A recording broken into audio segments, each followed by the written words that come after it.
The weekend had settled over the house like a heavy fog, turning every room into a reminder of how alone I really was. Jenny had left that morning for a short trip with her friends, and normally I enjoyed having the place to myself, but this time the silence felt different. It crawled under my skin, making me restless in a way I couldn't explain. I wandered from room to room trying to distract myself. Yet nothing stopped my thoughts from drifting back to Sarah. My mother-in-law had always been attractive, the kind of woman people noticed. But lately, something about her presence had become impossible for me to ignore. Maybe it was the way she laughed at things no one else found funny, or how her eyes lingered on me during family dinners just a little longer than they should. There had never been anything obvious between us. Nothing anyone else would notice, but beneath every casual conversation there was tension quietly building. I hated myself for noticing it. Sarah was confident, elegant, and calm in a way that made everyone around her seem clumsy. Even the smallest interactions with her stayed in my head. Over time, those moments became impossible to ignore, and no matter how hard I tried convincing myself it was harmless, the truth was obvious. I was thinking about her far too much. That afternoon, the loneliness in the house became unbearable.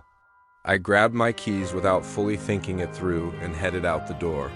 The drive to her house felt surreal, like I was moving on instinct rather than logic. I kept telling myself I was only stopping by to check on her.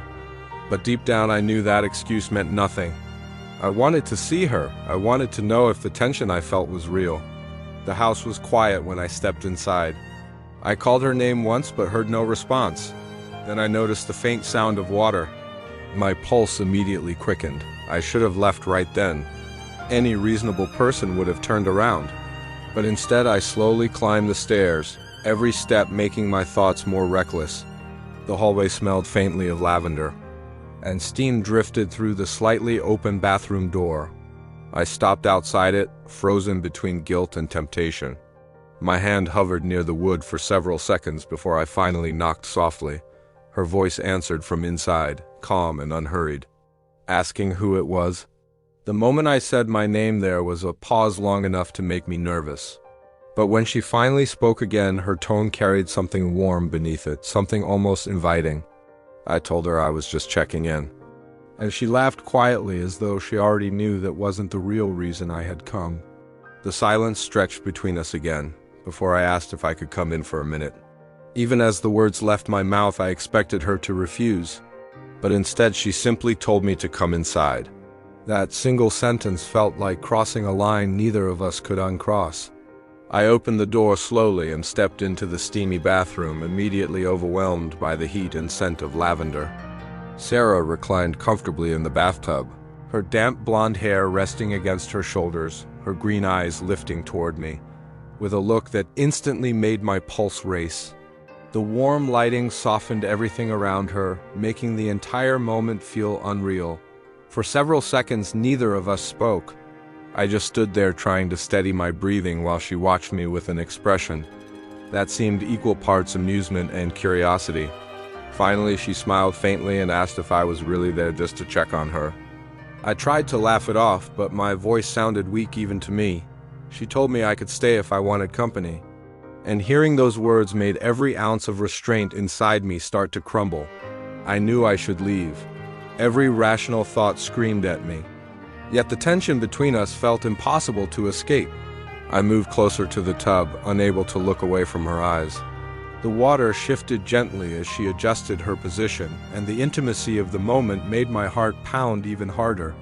We talked quietly at first, pretending the conversation was casual, even though both of us understood something deeper was happening beneath every word. Eventually, she asked me why I had really come over, and I couldn't lie anymore. I admitted that I couldn't stop thinking about her. The confession hung heavily in the warm air. Instead of looking shocked or offended, Sarah's expression softened. She admitted she had been thinking about me too. Hearing that shattered the last piece of self-control I had left. I leaned toward her slowly, giving her enough time to stop me. But she didn't pull away.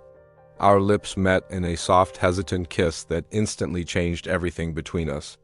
The moment was brief, but it carried months of unspoken tension and buried desire. When we pulled apart, her breathing had become uneven. and the look in her eyes told me she felt the same overwhelming pull I did. She reached for me first the next time, drawing me back into another kiss that carried far more intensity than the first. Every doubt, every warning in my mind faded. We forgot about consequences, forgot about who we were supposed to be, forgot about everything except the electricity building between us.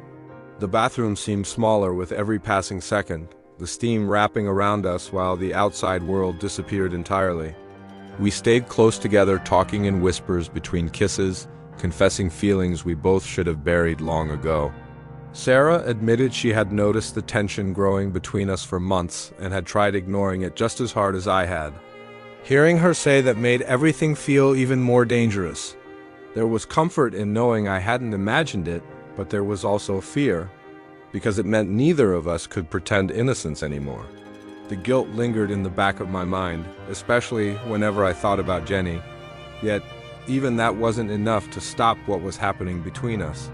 The emotional connection had already crossed the line. What happened in the bathroom simply forced us to acknowledge it. Eventually, the excitement gave way to quiet conversation. We sat there in silence for long stretches, listening to the sound of water dripping while reality slowly settled over both of us. Sarah rested against the edge of the tub, staring at me with an expression I had never seen from her before. Beneath all her confidence, there was vulnerability now, uncertainty about what came next. She asked me softly whether I regretted any of it. I looked at her for a long moment before answering honestly that I didn't. She admitted she felt the same. That honesty only made the situation heavier because it meant this wasn't some meaningless mistake we could laugh off and forget. There were real feelings. After a while, we climbed out of the bath and the atmosphere shifted immediately. The warmth and adrenaline faded just enough for reality to creep back in. Sarah wrapped herself in a towel while avoiding eye contact, and I pulled my clothes back on in silence, both of us suddenly aware of how complicated our lives had become. Before leaving, I stopped near the door and looked back at her. I told her this didn't have to be the end, and the expression on her face made it clear she didn't want it to be. Over the next several days, I couldn't stop thinking about her. Every memory from that afternoon replayed endlessly in my head. Even after Jenny returned home, I found myself distracted during conversations, my thoughts drifting back to Sarah without warning. Family dinners became unbearable, because every glance between us carried hidden meaning. We tried acting normal around everyone else, but the tension had only grown stronger, now that we both knew what was beneath it. One evening, during another family gathering, we ended up alone together in the kitchen. The silence between us felt charged instantly. Sarah asked why I had been avoiding her eyes all night, and the moment she stepped closer, I felt the same pull. I admitted I still couldn't stop thinking about her. She reached for my hand without hesitation and confessed she felt exactly the same way. The connection between us had become impossible to deny, and as we stood there staring at each other, it felt like the rest of the world had disappeared again. Every warning in my mind told me we were heading toward disaster, yet none of it mattered in that moment. The attraction between us had grown into something much deeper, something dangerous and consuming, and no matter how hard we tried pretending otherwise, we both knew this story was far from over.